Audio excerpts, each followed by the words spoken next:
Hey, KayLee, welcome to episode 5. I'm going to Hi. do something a little different to start the episode. I'm going to ask you to close your eyes for a second. Oh, okay. Just Okay. close your eyes Okay.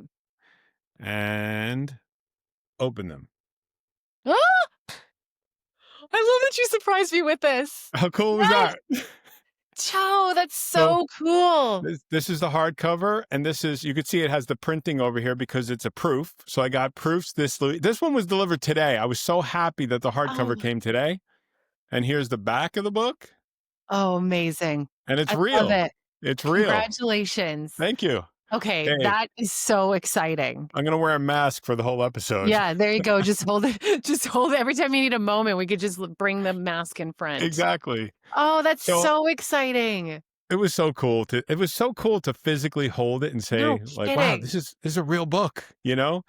Found Yes. 2 typos because I reread it and I'm like, okay, because I had the soft cover for a couple of days, so I was able to reread that one. And Yes.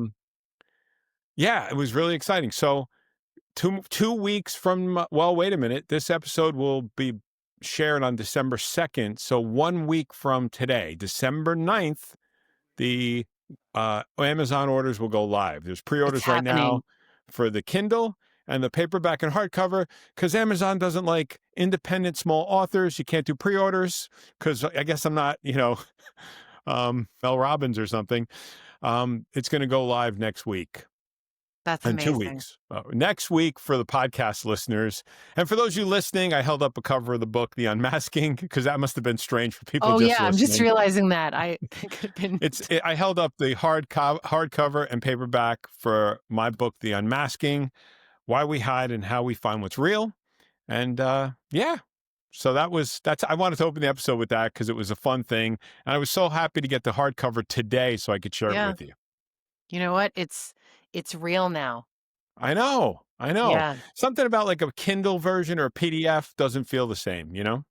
No, when you have your hard copy, it's out there. That is connecting what was in your head into reality for the other No, humans, and I that's an know. incredible thing. I'm so happy And for I you. don't know if you notice in the background that color behind me, that's a copy of the book up there on the shelf.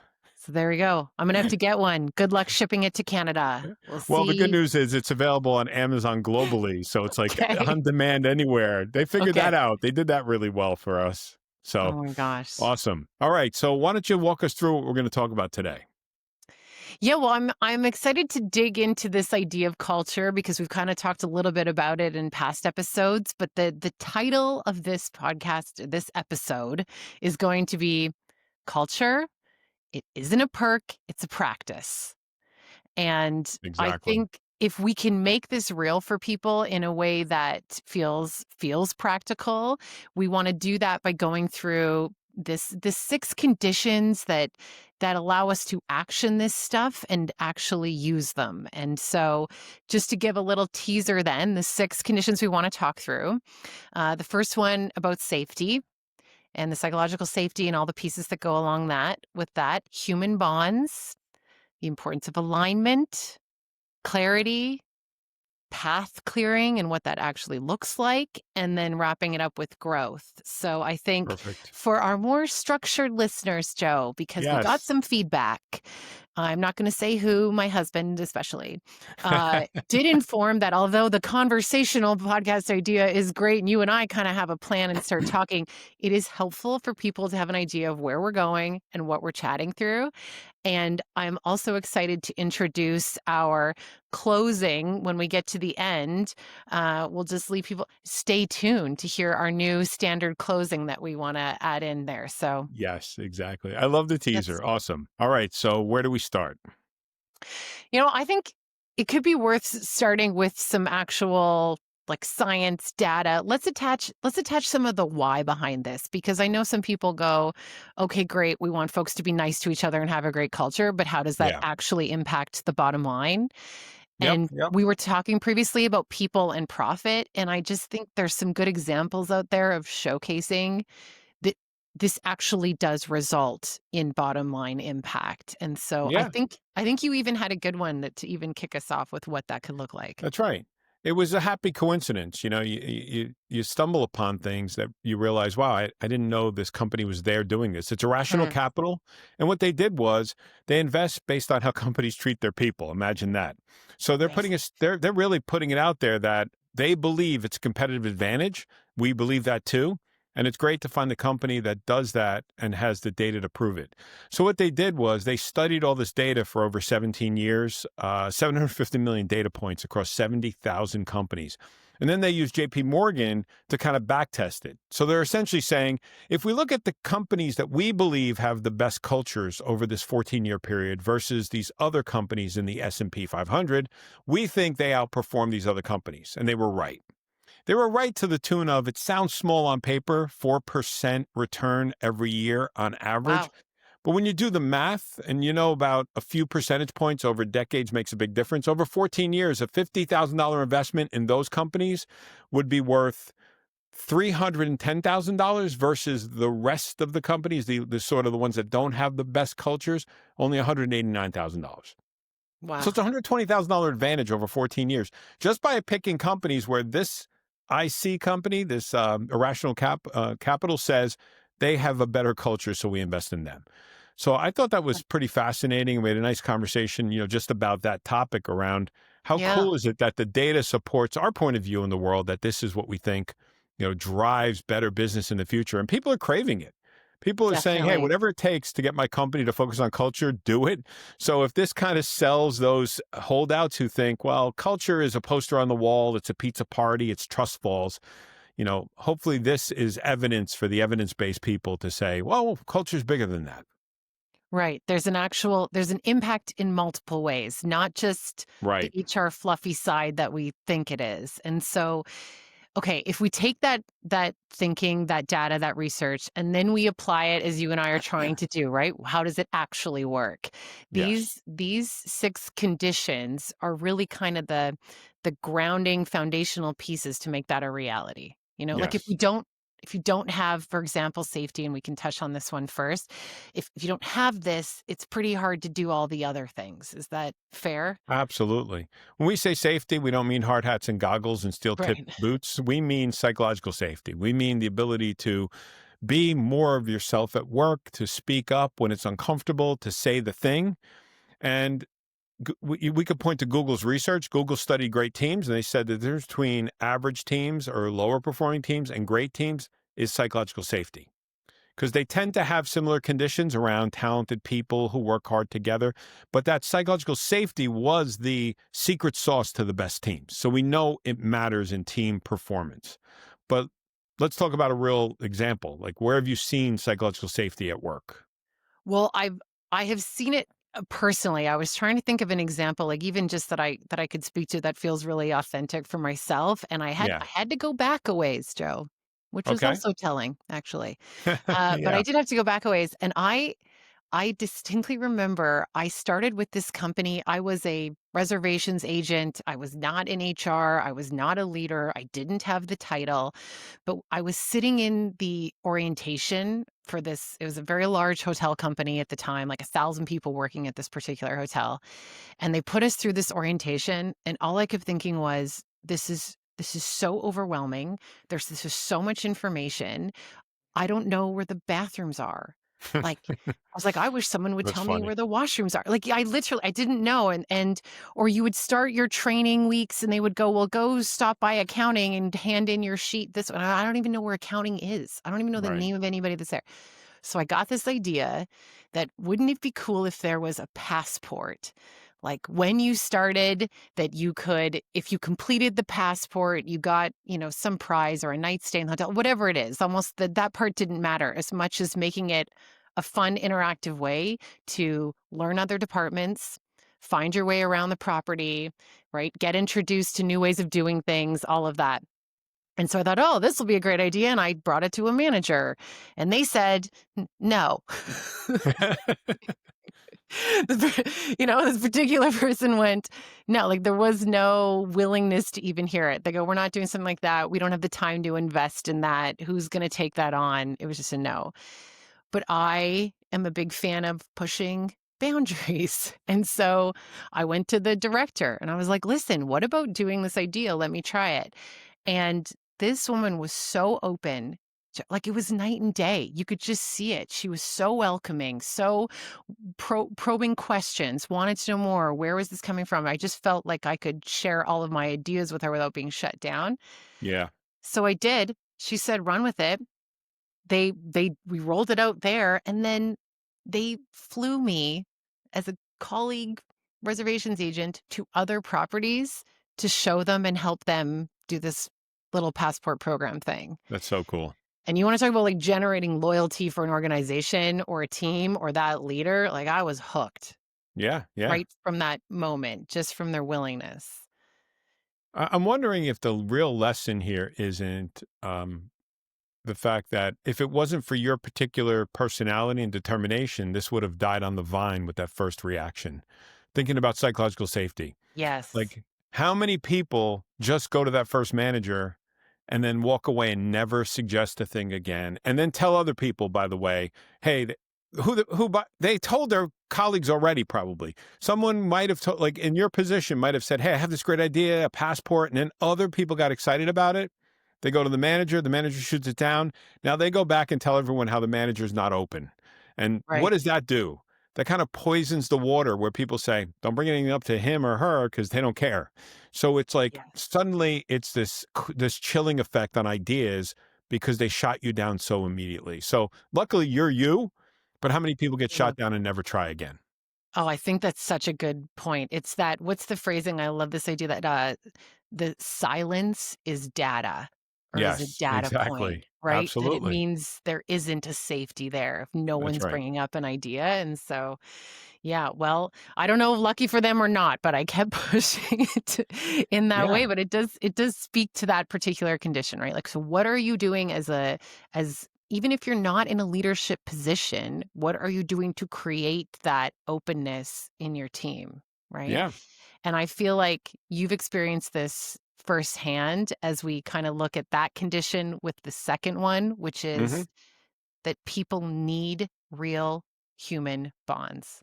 Yes. And Yes. Oh, you yeah. had I'm sorry. Go ahead. no, I was just saying, I think you have a great example of kind of a combination of both of these. Absolutely.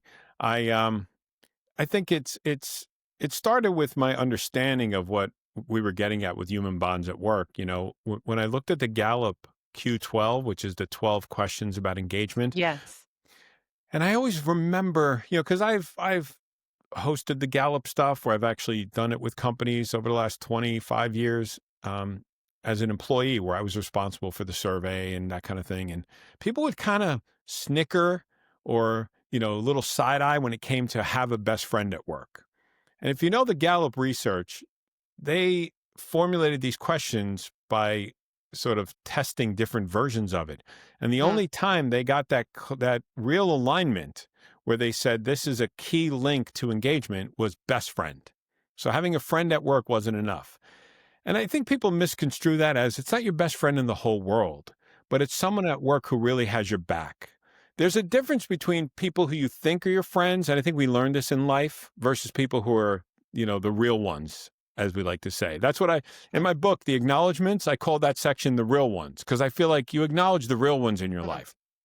Well, my real ones came at a perfect time in my life because I went from a job where I felt like I was in a very low trust environment, was happy to kind of escape from a culture to a culture that felt very open and amazing. And these three people, together, we called ourselves the Quad. They really made a huge difference in like bringing back glimpses of maybe the person I used to be before I was kind of suppressed in the wrong environment. mm. And you know, it's not funny, but it's interesting that sometimes you feel like that dog who was kind of left in the yard and hit with a belt, and you suddenly go to a place where people reach out their hand and are like, oh, these people are going to pet me. They're not going to hit me. So Yeah. working with the Quad, which are these just three amazing women that became my best friends at work, and we called ourselves the Quad because we sat in a quad of uh, Cubicles? cubicles. Thank you. I went blank on the cubicle thing. Well, because I I was could I see was it. thinking about, you know, it just shows you how your ego gets in the way of some of your Mm, best experiences. Because when I went to that organization, I was disappointed I didn't have an office because I thought I should have had an office given my Oh, title and role. Because I sure. came from an office, I hadn't been in a cubicle in years. And I'm like, what am I doing in a cubicle? I was sort of offended. Then I realized I'm with these amazing people. And that was such a richer experience than being in an office with the door closed. Because as an introvert, I can kind of lock myself in there. So they brought the best out of me. I think we helped each other. We grew, we learned, we laughed. We had these amazing moments together. And that was the human connection that made me drive an hour to work when I didn't have to. Because I could have worked from home some days, but I chose to drive to the middle of nowhere just to be around the quad. And just one of the members of the quad made this beautiful little cube for us, which is a quad cube that says the quad on it. And I've kept it to this day. We haven't worked together in about 10 years. We still have a group chat with like a little icon of a quad for us. And when you find the right people who are your people, you're lucky and you never Mm. lose track of them because they're sort of, they make your life richer beyond work. That's the point of the best friend at work. They make your life richer beyond work. And So much love to the quad. And I know they know they've been listening to the podcast and watching oh, the really? podcast. So a little shout out to these amazing women who are Okay. just terrific. I wanna be a part of the quad. So it sounds like I great. know, I know. But I You're mean, an honorary member. Let me tell you, yes, as soon as they meet you, but they're gonna oh fall in love and gosh, realize you were always one of us. I don't know, I gotta bring it. I mean, okay, though, I wanna ask because as you're saying that this was created with these people, but what is the thing that they did that had you shift from, "Why am I not in an office?" to, "I'm in this cubicle." You know what I mean? Like, what is it at Yes, the heart of yes, it that makes you go, "These are my people"? yeah. The just welcoming me from the first minute I arrived, Hmm. like sort of happy I was there, curious about who I was, invited me into their pre-existing relationship. So Yeah. I never felt like an outsider. It's like they all made me, and there were other people outside the quad. The quad became like the core, but there were other people who did this as well, where they made me part of the cool kids right away.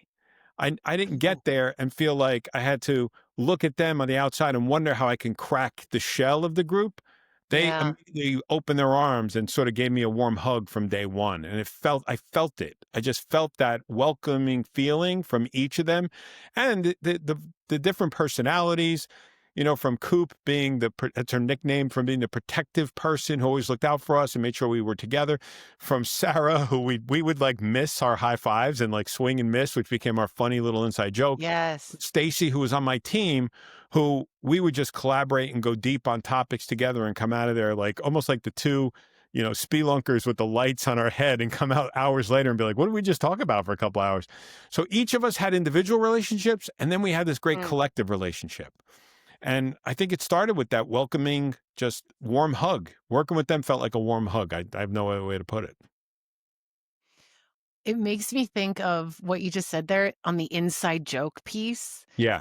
There's something in in the humor of the connection Yes. Yes. too, Yes. Yes. because I have a Sarah as well in my group. You said Sarah. I was like, "I got a Yeah. Sarah." So funny. But we used to have, like, especially in HR, which you can appreciate, you get some interesting inquiries from people, and Yeah. pretty quickly there was a camaraderie got established in this same similar frustrations, and Okay. maybe I shouldn't share this, but I'm already in it. We actually put a flip chart, stuck it to the back of the inside door so only we could see it. So when the HR door is open, like, we didn't have a cubicle, but all 3 of us were in one room. So there was that. Interesting. And whoever had the most ridiculous thing happen to them in that day, you would get a tally by your name. Like, we'd keep track. It was just something so silly, but gosh, those I think those silly things or the comfort level to be silly in that moment or go, Yes. "Hey, I have the same Yes. frustration." It I don't know, maybe that's not scientific, but I go, the moment you start building inside jokes or phrases or connection with people in that way, it's deeper than Yeah. just Yeah. Yeah, we were taught to lose our playfulness and become serious and become Mm. robots, and I think we lost something in that. From having in another role where I had a basketball hoop in my office, and Yeah. I felt the judgmental eyes of others thinking, "How ridiculous this guy has a basketball hoop." What they didn't see or appreciate was that playfulness led to real conversations, real discoveries, real innovation because we got Yes. in that place of the right type of brain chemistry to create. Because creation comes from the right kind of conditions. And the conditions of fear create cortisol, they create adrenaline, they create the fight or Mhm. flight. And the conditions of fun create the endorphins, they create the oxytocin, they create the dopamine, the things that make you feel up and excited. So Mhm. doing that with some playfulness always works, and you don't have to, contrived playfulness doesn't work. Right, right. Telling a team we're going to have fun time doesn't work. Making fun part of your work works. So creating, and there's fun everywhere. The famous book back in the day was like the fish market in Seattle where people threw the fish and kind of Right. included you can't have that kind of fun in a hospital because it's a setting that's more serious out in front of the patient. So we get that. I work with hospitals. Doesn't mean you can't have fun behind the scenes. It doesn't mean you still can't have that cordial smile, that little side Mm. joke, that little bit of like humanity that doesn't interfere with the seriousness of the business you're in. So you got to find a way to have fun in every environment, even if it's a more serious workplace. You can still have fun in certain conditions and circumstances. Do you think it will shift people's view of a person if you get to see this other side of them, like the Oh, fun absolutely. side? There Yes. when we talk about these human bonds, being that this is the second condition and we're Yeah. giving some examples of this, but as we're chatting, I'm just thinking of I've actually seen a shift in the way you viewed that person, and then they Yes. let you in or you saw this other side, and it changed the relationship after. Even, on this one team, we had I started a softball team because of my love of baseball. Yeah. There are organizations that do this. You hope people come out for it. That's But right.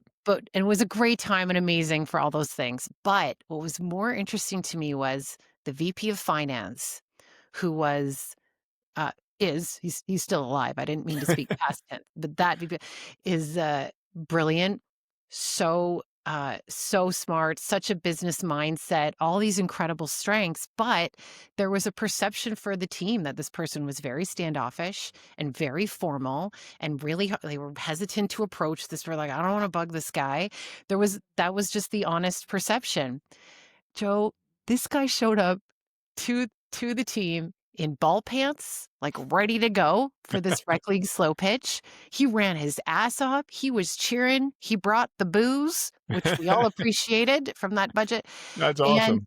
the second game he came, at the end of the game, he goes, "All right, he's everyone gather around." And this is someone who's very introverted, would not normally share any of this. We're already a bit in shock. And he pulls out a potato gun. I'll just so I'm just going this head of mine as it shows up, he pulls out this potato gun and it turned into a whole night and we had a time, and the 15 people on that team were a mix of people from all different divisions. And the perception of that individual shifted. It literally impacted the culture and the way people even viewed finance from then on. I Yes. something so Brilliant. your example is so elegant and beautiful about the quad. I'm like, "How about this potato gun though, Joe?" Because I'm Oh, that's telling you, right. it It worked. runs the gamut. It It runs the worked. gamut. Well, Yeah. let me ask you this. Why does it take an off-site to do that? How do we create more opportunities for Mm. this in the workplace? Because I feel like these Mhm. stories happen so often where we're like, when I finally had dinner with this person, when I finally saw them like out of the Right. office, how can we create more opportunities in the office? Any ideas on that? Well, it kind of actually fits into number 3, like, when we talk about our conditions. Like, if we're gonna think about bringing it back into the office, not on the Yeah. ball field, Yeah. this idea that people need the alignment between the words and the actions. Hmm. So, how do you connect that all together so that it's not just the values written on the poster, like we've said before? How do you bring this all together? And I don't know, I'm sure you have lots of examples, but I was on a opening team for a hotel once, Hmm. and it was a shit show, Joe. The property was moving from an independent to a franchised operation. There was a huge culture shift in the demographics and the people and all of the things, and it was really tough.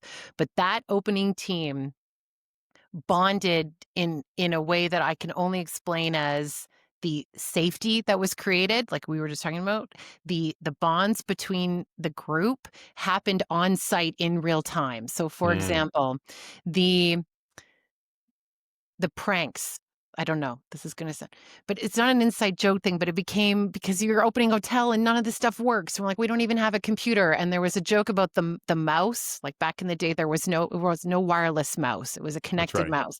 And there That's was right. one shitty mouse in the whole office that barely worked. And so every day, whoever it was, someone else would put that shitty mouse on the other person's computer, and it's just such a silly little thing, but this Yeah. became a hilarious thing of, like, who's got the shitty mouse today?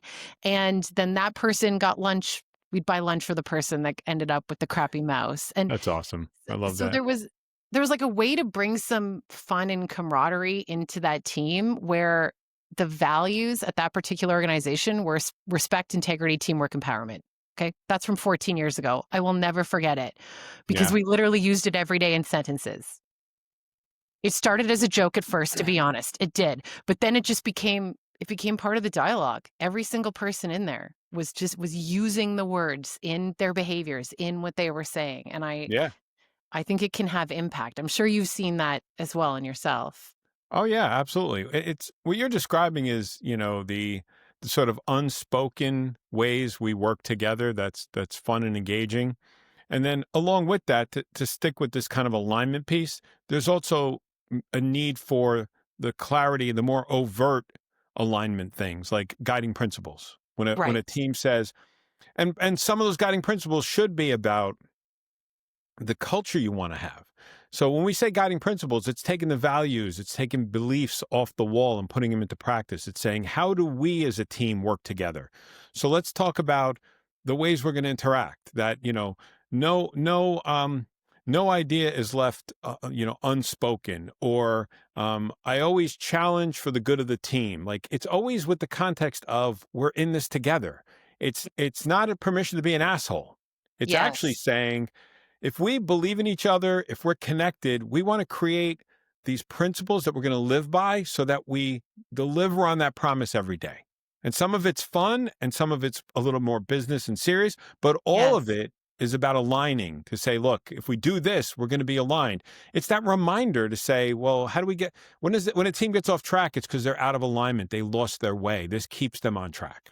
Yes. Even in that, even what you're saying there totally fits with those values I just said about this particular team.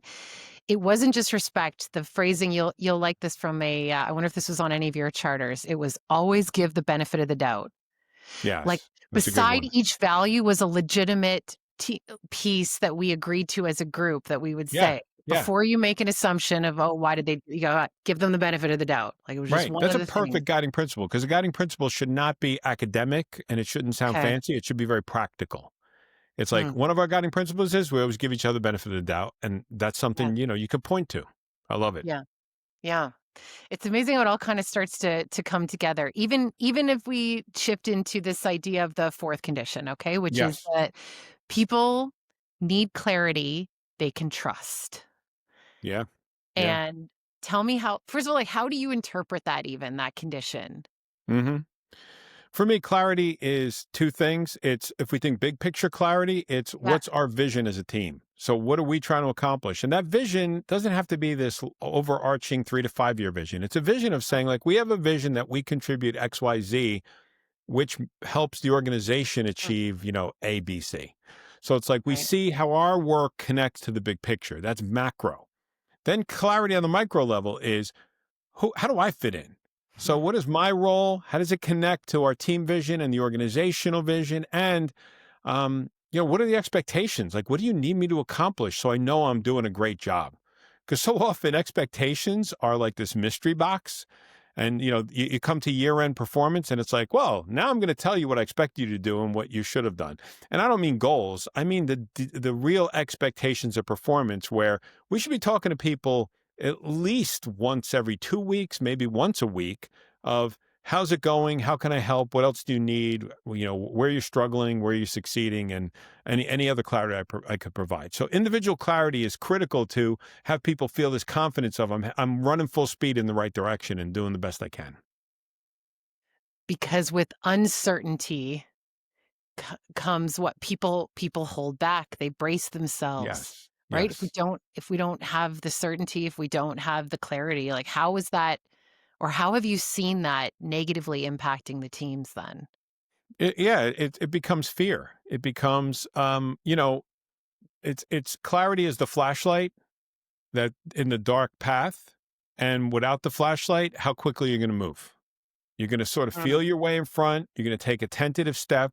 But with a flashlight, you might not know everything, but you have a path and you could take confident steps forward. That's what clarity is. The more, Mm. and if the more clarity, the brighter the light, the more you see, the more you move quickly. I think that's the best way I could put it. Um, and, Mm. and go ahead. Well, I was trying to think, I like the when you say the best way to put it, and I always try to think of different styles of people hearing this, and I'm trying to Yeah. relate it to people, and I go, "Look, it's almost its own currency," you know? Yeah. If we Yeah. relate it back to the profit piece, Yeah. if you invest, or there's something in there about the willingness to invest in things like clarity actually Hmm. saves you money as well. It's That's its own right. form of That's right. currency in some way like Well, that. yeah, yeah, right. Because you're like it's the um, when you don't provide the clarity, it costs you money because people have spent time, energy, effort heading in the wrong direction, not on the right objectives, maybe dealing with ambiguity and going really slow. Mhm. We only have time and effort. So if we Mm. screw up the time by wasting people's time, we have a problem. If we screw up their effort by pointing them in the wrong direction, we have a problem. If we do both, we really have a problem. So Yes. those two variables are currency in themselves. They translate to the financial impact of sending people in the wrong direction at full speed is a is a big problem. So if you take this idea of clarity then and we push that into the fifth condition, Yep, which is people need the path cleared, not necessarily more process. that's right. That's right. How do we remove what's in the way? Yeah. I always start with lowest common denominator management, meaning we create rules for the lowest common denominator, who is the one poor performer who's going to break the rules. So we create the rule for them and it pisses off everybody else. It's true. That's one It's true. example. That's one Yeah. example. But Yeah. I think you have a great angle on this on the day to day of this. That the day to day of clearing the path is how we spend our time in meetings. I love Yeah. that angle that you have on the meeting thing. Listen, I just think I'm triggered by them is where this really comes from. Yeah, I think I yeah. wanna do a whole This episode could just have been an on. email. This could have been an Yeah. email, right? Yeah. I wanna do a whole episode just on why meetings are a waste of time. Yeah, Most, yeah, or at least the exactly. bad ones, the bad Yeah, ones are a waste of time. right. And when The I bad think ones are a about. waste of time, and why are there so many bad ones? We could start Yes. there. Yes. I mean, it's the way it's the let's all go around and update. Let's get the update from everybody, or what do they call it? Around the horn, around the table. Let's Around the get it. horn, yes. Whatever, Yeah. insert corporate jargon here. Yeah, to get the I gold star from the boss. Look at me. I'm doing my like job that we all what are you talked about and I'm supposed to do. it's what are you supposed to say in that moment? I from the moment I sit in those, virtually or otherwise, you just go, everyone's just justifying their paycheck is what Yes. it feels like. So Yes. don't, like, I'm very busy. Like, I don't know how many meetings they go. This is the first thing they say, I'm very busy. And then they Yeah. list a bunch of things. And I keep thinking, pretty sure it's your job description. I don't know why we're Right. sharing Right. that. Right. And uh, if you take out the intention of the leader or the person running that meeting, and maybe it's the best of intentions, or they want to get an idea of where folks are at, but one of the most effective ways I've seen a team lean into this particular condition with the focus on how do we clear the path and remove roadblocks is we quit doing around the horns updates. First of all, we were standing, which might sound silly, but even virtually. So, like pre-COVID, when we were all together, it was a standing meeting. We never sat down. It took too long if you sit down. But even Hmm. virtually, we would have everybody stand up. And the only thing you would throw your hand up was if you were drowning, if you needed help, if you needed a roadblock removed. Or maybe you were just in it and you wanted the rest of the team to know, hey, I'm off the limits today. I'm dealing with all this stuff over here. And that's the only thing you would say. But Hmm. I would distinctly ask the group, what roadblock do we need to remove today? Who needs the help? Back when I worked with a team that was, I don't know, they had a dragon boat team. It was a whole thing. We called it pass the oar. It was like, who needs the oar today? Like, Mm. who needs the paddle? Who needs the Yeah, help today? that's good. And if everyone went, "Nope, I don't need the paddle, all good," there was no consequence, Joe. There Yeah. was no worry of, "Oh, are they gonna be like, does my boss think I'm not working, or do they think I'm not just about" people were like, "Great, no one needs the paddle today, keep moving forward." It was reinforced when there wasn't that need, that ask that came up, and then it was also just really supported if you were the one going, "Look, I could really use some help today on this," you know? So how do you move from a team meeting where people are trying to prove they're the most exhausted to that team meeting where people are just being real? How do we go from the facade of, Yeah. well, I got to show how exhausted I am, so I'm indispensable? Because that's a fear response. It's really saying, Mm. if I don't show how exhausted I am, I'm probably easily replaced. So, how do we create this? It's really back to that psychological safety to make this meeting happen. How have you seen it done? Have you seen it done? What are your tips for that? Yeah, it either has to start with the person leading it, Hmm. but sometimes the toughest ones to do that with. Yeah, they're the ones who created the fear and they don't want to Yes, change the meeting. yes. So it takes someone with enough courage and consideration, like someone that has the balance of both. Even if it's just one person, Joe, it almost doesn't matter the title. It's the one person that goes, like, I'm good. I Hmm. nope, I'm good. No update for me. And then I remember the first time I did this with a different team, and everyone, you could see it on their faces. They kinda like, they made this gesture for the folks that aren't watching, like, they pull away, like, kinda look at you like, "Oh, you're not doing anything?" I would just go, "Yep, I'm working. It's another day. What do you got going on, Joe?" And I just pass it to the next person. Hmm. And I still had a job there the next week, and Right. I still had a promotion opportunity, and it almost just took other people seeing, "Oh, sh like, she didn't get in trouble." It kind of it worked in that moment, and so I think it just takes one person willing to make the leap for it to people to see that there isn't a consequence is a starting point, or for the leader to realize, the person leading the meeting to realize that there's a benefit, that you appeal to something that's motivating to the leader and going, "Look, I'm sure you want an hour back in your day." I say that to people, "Would you love to have an hour back?" Like, that leader's gonna go, "Well, yeah, I'd love to." And I go, "Perfect. Stop talking during the morning meeting. Could save you an Right. hour right there." Right. Honestly, I just try to find something that's appealing to the person. Like, give it a shot. You have nothing to lose by putting your hand up and going, "I'm all good. Anyone else have an issue, or we can all head out and enjoy our coffee and start our day?" However you're willing to do that. Does that make sense? I don't It know. Does that does. answer It your does. question? Yeah. I'll give you an example of how I did it with my actual Yeah. team, because there are about 12 of us, including myself, and the updates, even if we kept it to 3 or 4 minutes, would take the whole meeting, and it was like, what was Yeah. the point of that? So we fell into that trap because it was we followed tradition, Mhm. and then I simply, s asked the team because we use this approach to, like the dream frame thing before it was called the dream frame, when I just learned about this concept of appreciative inquiry of saying, let's study our strengths and build something even better from that. I said, Let's think about the ideal meeting. What is our ideal meeting and how does it serve us best? So let's work together to design our ideal meeting." And that's what we did. So we kind of just threw away the structure and said, let's build our meeting brick by brick. And we did it and we built it, and updates were not part of it. Hmm. There was some reporting of something. I don't remember all the details, but we didn't do the round robin again. We had a tracking document where people just could put their updates there. They could send you any, like, there's so many ways to update people that doesn't have to be in person.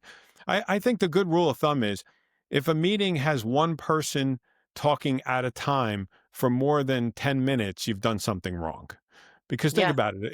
If I'm talking for 2 or 3 minutes and you talk for 2 or 3 minutes and a third person, like, then that's not, it's not a conversation. These are just a series of monologues. So meetings Yeah. have to be conversational and collaborative, or it's not a meeting. It's an update email. It's a tracking document. So we Yeah. did it. We redefined it. We never looked back, and we did that for several years until I left the organization. We did that meeting format. And how nice would it be to be in that, where not only do you have people willing to say, "Hey, I'm the one that needs help today," or "I got this roadblock," but it also gives the leader the opportunity to say, like, at least one call out of what the team or a person is doing really well. Yeah, What a great exactly. opportunity to then use that extra time instead of people giving updates. We go, all right, Joe's got a roadblock. Perfect. We're going to help remove that today. But also, Right. I want to call out that so and so really saved us last week when they leaned in and did A, B, C, and D. Thanks for that. And then you're still out of there. But That it's, that was our opening round. You just reminded me. The first thing we did in every meeting was, "What are you grateful for?" And we did an appreciation. And it wasn't this like again teams that don't trust each other. That becomes a um, almost like a fake praise of each other. The gratitude yeah, thing has to be real. There has to be the team trust where people are actually talking about inside and outside the team. It wasn't always I'm grateful for, Tom and they just sort of mutual adoration.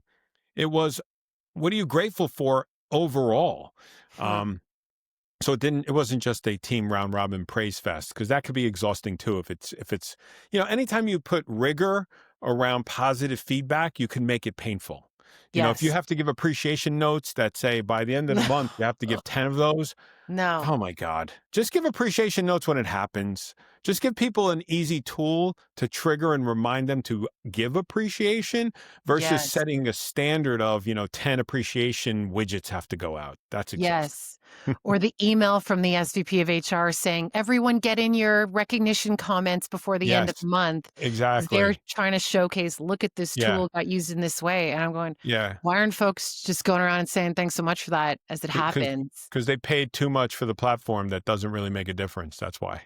to have to justify it? But Yeah, what a great point of what actually works when we take out this yeah. problem. We're not saying there's anything wrong with process. I get that that's important in a lot of ways, Of course, of but the course. the willingness to pull away from it, can actually lead to a much stronger, authentic culture sometimes. That's the word, right? It has to feel authentic because it is Yeah. authentic. It can't be this contrived sort of, it's like the Disney World thing where every character can't take their mask off. Like, talk about a mask. Oh, You got to play this character 100% of the time. And I know some people work behind the scenes and it wasn't all, unicorns and and fairies. Mickey Mouse, yeah, Yeah, exactly. So, like, while they put on a good show for their customers, I don't think that they have the same cultural issues that many of us have experienced elsewhere. We'll leave it at that. fair enough. Well, okay, then that brings us to the 6th one. So this idea, we're kind of putting it all together, building off of one another. The Yeah. 6th condition is people need support, authentic support, to grow Yes. in order to stretch. That's right. That's right. Yes. Tell me what you think about this. There's a reason it's last. People might say, "You're learning development people, you're OD people. You put growth last. What the hell's wrong with you?" Growth is not last in terms of importance. Growth is last in terms of if you don't build these other things, people won't grow.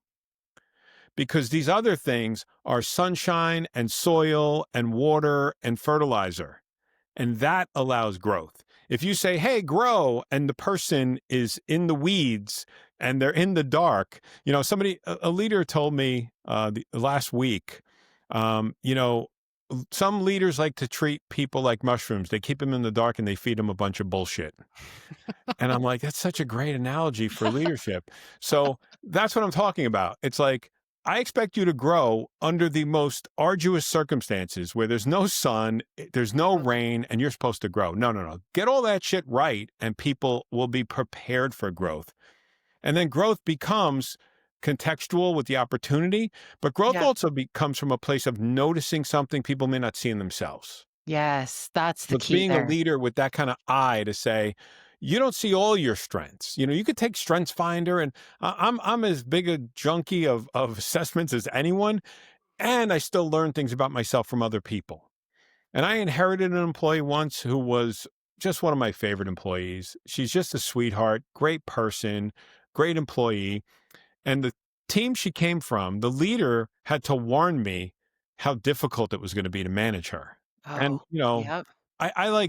first of all, challenge accepted if it's true, but I take that with a grain of salt. Yeah, And I'm glad I did because she turned out to be such a great employee. And then as she felt comfortable with me and psychologically safe, I learned more about her and gave her growth opportunities good. that she hadn't experienced in years past. And, just a gem, and somebody's a gem. And when Absolutely. I left, we were both sad. We had a really emotional moment together as like, I'm going to miss you, and she was missing me. And she just gave me the best compliment and wrote me a beautiful letter thanking me for what I did for her. And I treasure that because I feel like that was me at my best. Remember when I told you in last episodes how I was terrible as a manager at my first time? This was like a high point of me getting good at this shit. And like, I know I could share this with others because I finally got to a place where I felt like I was a worthy manager. And this was one of those moments where I felt worthy. So I'll never forget that. And she's just a delightful person. But what you're talking about there, Joe, isn't you conducting her performance review properly.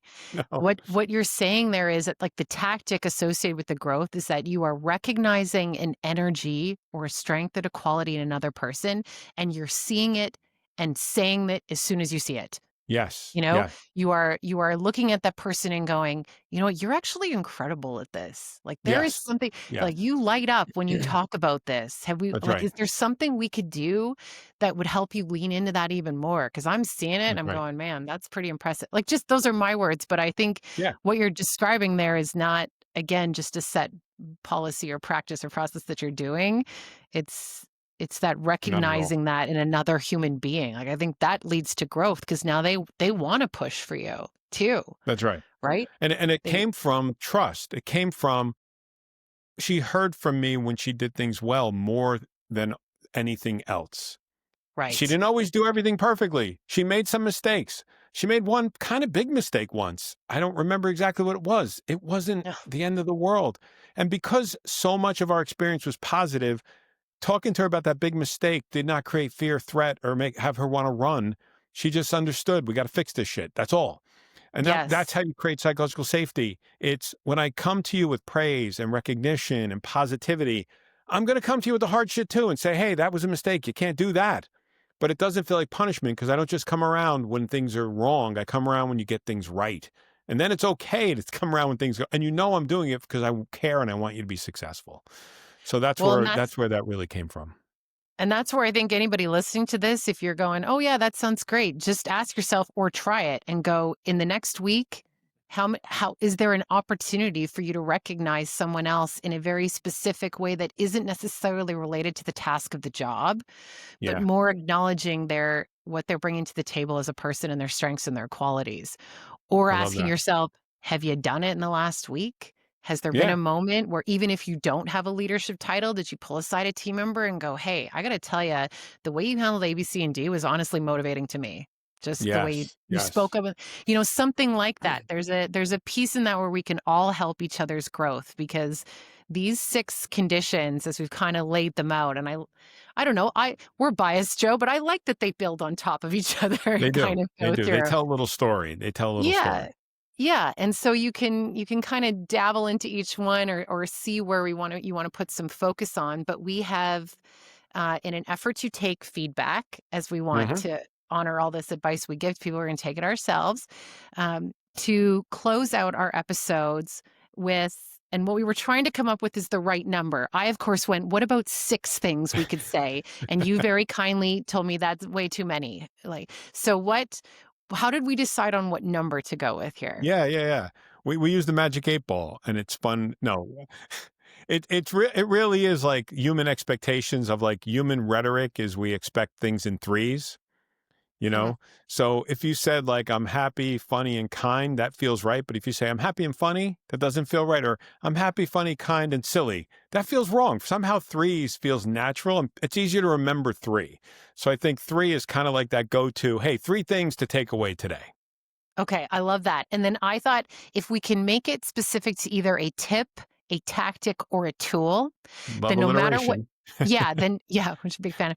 Then no matter what topic we're discussing, we could That's right. close with, look, we got 3. It was either going to be a tip, a tactic, or tool related to this. So when we think about this idea that culture isn't just a perk, it's a practice, Yep. and we have these 6 conditions that support that, but the 3, what am I calling them? Triple T's? Triple So T I don't, time. okay, so yeah, it's triple T time for Yeah. 2 And if you non-golfers. think it's goofy, tell us. We're probably not going to change it because we like goofy, but triple T I time. I like it. It's triple T time. Okay, so I have This one, is and our then fun at work. yeah, this is the Right. stuff we're nerds for. Okay, Exactly. so here I have one. You can tell me what you think about it. We can cut it if you don't like it. But here's my first triple T. Be consistent. Be predictable. That no matter what your title, but especially for leaders, the more predictable your behaviors are, the more you establish credibility and trust with the people around you. If I had to summarize like trust and all these things in 5 seconds, that's what it would be: is how predictable is your behavior when you show up on a daily basis? How consistent are you with these things? And I think that bridges the gap between your behaviors and the way in which you communicate it. If it's consistent and predictable, it works. That's right. That's Because my people bring summary. their nervous system to work with them. Hmm. So their nervous system is looking for threat, because our primitive brain looks for threat. And if we see an unpredictable thing, like if we see an animal darting around, we feel threat. If our boss is behaving erratically and changes the tune every day and is moody and has a different set of instructions all the time, our nervous system says we can't be safe here. That's what Yes. psychological safety is. It's the ability to relax and be yourself and know you're in a safe place. Because unfortunately, our fight or flight instinct is primitive, and it doesn't know the difference between the threat of our life and the threat of just being in an environment that sucks, which is sad but Yes. true. Yes. So asking yourself, how predictable is your behavior? Yeah, and How predictable is would your not team boring, rate it's it? consistent, it's Yeah. consistent.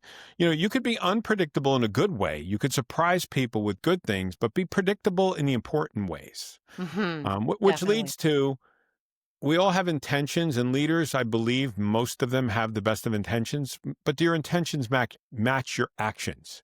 So, Okay. have Yes. you reflected enough on what you're trying to accomplish to say, if I do this, will I accomplish what I intended to? And that's where the big mistakes happen, where we do something and then realize, oh shit, I didn't mean that. Intentions have to equal your actions.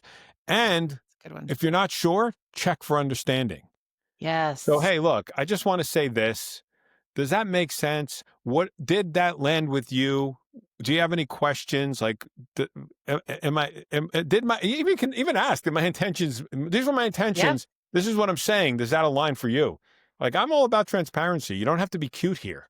Just look, just say what's on your mind, and ask the person, did that land with you? Yep. I like Um, that. Now that's Great. number 2. Okay. Number 3, maybe add on to this with me, because I do think it's, Yeah, go ahead.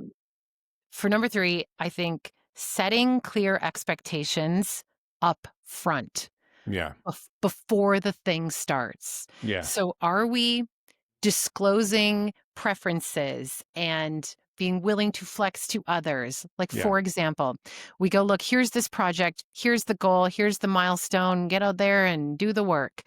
But we forget to say, and just so you know, I am a bit of a control freak and I'm very attached to this. So I'm probably going to be asking every day how it's going. yes, yes, yes. Or just so you know, I'm going to be totally hands off on this. So it might feel like I've completely abandoned you. I haven't. I just That's trust you to right. take care of it. If you got a thing, you're going to have to come to me, because we won't chat until the end of the month. That's right. You know what I'm saying, Joe? Like, just that additional, did you set the expectations up front and articulate how much you will be involved or not in said task or project? Yeah. And just to add to that, and what do you need from me? Right. So, Yes. right Yes. here's the project. Here's the expectations. Here's the milestones. Here's what I need. What do you need from me?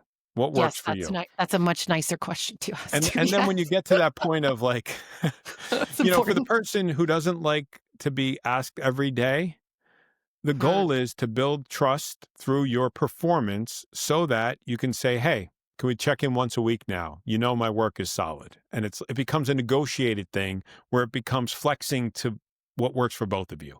So control freak needs to lighten up on the reins, and loose cannon needs to know they can't just run free. They got to check in Yes. when the boss needs an update. So what's the happy medium? Perfect. Okay. 3 triple T's done. Triple T's done. Hey, Yeah. so a lot of stuff we covered today. Yeah. Let us know how we're doing. We want feedback. We love feedback. We're getting feedback already. Is this working? Are we hitting the topics that make sense, that make a difference in your world? What are the hot topics now? I mean, I talked to the quad recently, and we're going to cover some things they suggested Oh, because good. we have some history there in terms of things we've worked on together. We're going to bring some guests soon. I'm definitely working on a Yes. guest for something really fun. And I know you're working on some guest ideas as well. So more to come. Any last words for this podcast? Not forever. No, that's not forever. No, I just I want to thank everyone for listening, and I'm excited to continue the journey and dig into it. So we'll see you in a fortnight. Absolutely. That's a wrap for episode 5.